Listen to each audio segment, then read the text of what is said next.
And Dan Aykroyd, good morning and welcome to WDHA. Hi, thanks for having me on. Well, things have come full circle. When I used to do those fast rap commercials for, Mel's Charm and Stun in Paramus, New Jersey, now I'm advertising my wine and liquor at Gary's Wine, Gary'sWine.com. Please get to Gary's Wine in Wayne, New Jersey. I mean, I'm doing it for real now. You're going to be autographing, and I don't think I've ever heard anybody doing this, autographing bottles of Crystal Head vodka.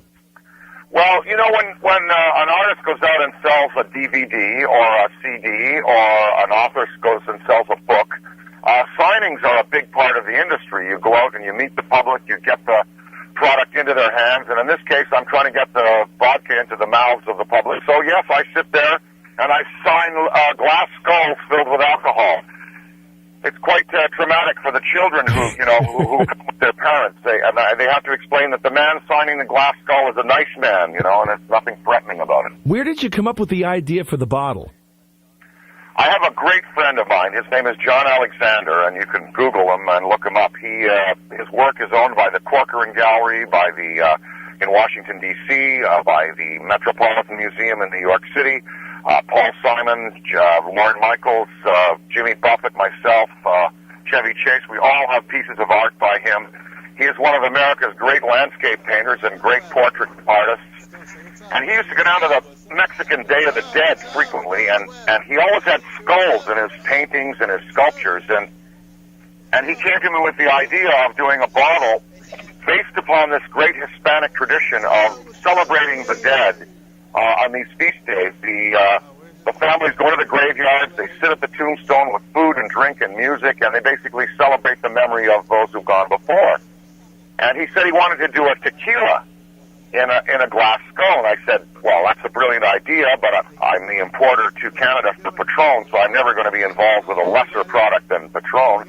And, I have my tequila franchise there, so I said, well, why don't we do a vodka? And he drew this thing out in about 2 minutes, and it was this beautiful depiction of one of the classic crystal skulls of legend. And I said, it came to me about in a minute and a half. I said, if we're going to do a marketing legend based upon the 13 crystal heads that were found around the world and used by the Mayans, the Aztec, the Navajo as devices to enlighten the tribe and enlighten the elders, we've got to put something really special in this bottle. So what I've done is I've gone back to a neutral spirit, in other words, a pure spirit. I have taken out all of the additives that are put in vodka today to make a very pure beverage, which is made by the people of Newfoundland, Canada.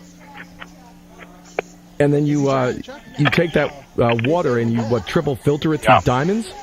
I'm sorry? You take that water that you use and triple filter it through diamonds when you make the vodka too? Well, most vodkas today, what you'll have that you'll taste them, and the fashion today is for a very upfront, satiny, velvety, kind of oily feel on the tongue. Well, I told the guys in Newfoundland at the province of Newfoundland and Labrador government distillery, it's one of the last government stills left in Canada, and they are totally into quality and purity. I said, guys, I'm going to sacrifice that velvety, satiny mouthfeel that's popular today to go back to the old-style Alco punch that I used to have in my screwdrivers in high school. I like to taste a little alcohol in my screwdriver, in my melon head, which is watermelon and juice and the crystal head, in my crystal gina, which is the crystal head with orangina, or in my cranium, which is soda water and cranberry.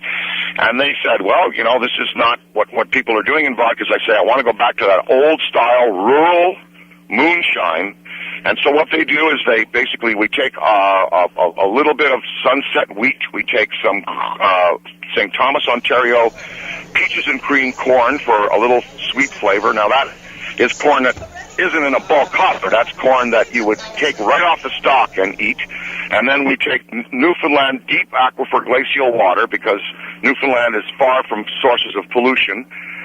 And we just simply mix that together, super fermented, super distilled, poured over charcoal, as all vodka is, and then we pour the whole thing in a cone over Herkimer diamonds. And Herkimer diamonds are found in only 2 areas of the world. They're semi-precious stones. They're found, of course, in Herkimer, New York, in a swath of about, say, 50 by 25 miles. And then they're found in Afghanistan. Well, I'm not likely to go to Afghanistan looking for semi-precious stones. I don't think so. So the Herkimer diamonds are available. They're not very expensive, but they're beautiful white crystals. So we pour the vodka over these crystals. Now, if your high school chemistry teacher came to you and said, "Well, what does it really do to the substance of the alcohol and the water and the whole mix?" I think we'd be challenged to come up with an explanation of how the molecular structure is altered in any way. But I do it.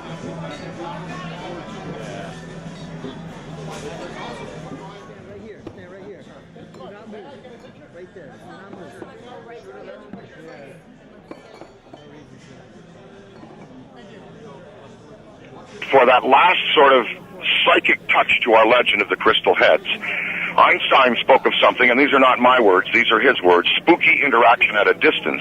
And he spoke of a proton spinning in a certain way and acting on an isolated proton in a completely different place, but then that proton begins to act like the first one. And he couldn't understand that. So I feel that pouring this fluid, which is made with the love of the people of Newfoundland, over these diamonds adds that last psychic purity, and if you believe in this stuff or not, it's a good conversation piece, and it gives the mixologist, the bartender of today, a great story to talk about. And all products have to have a good story, and we think we have it with this. And people are responding to this stripped down, zero additives taste. They really like it. Dan Aykroyd is our guest this morning on the phone at 105.5 WDHA. Coming this Saturday, April 11th from 10 a.m. to 1 p.m. Gary's Wine and Marketplace on Route 23 North in Wayne. Dan, some news that broke just a couple of days ago this week. Ghostbusters 3. That's a go? I'm sorry, sir? I said some news that broke earlier this week. Ghostbusters 3 is a go? Not officially. We have two screenwriters working on it. It will just depend upon whether they come up with a draft that Harold likes and that Ivan likes and that Billy likes. I think we're a good ways along to it, though. Mm-hmm. Now, but that's going to depend on a lot of things. You're obviously known for stuff like the Blues Brothers and Ghostbusters and Saturday Night Live and Christmas with the Cranks. Is there a role, Dan, that you maybe read for or read a script and you really wanted that you didn't get? Let me think.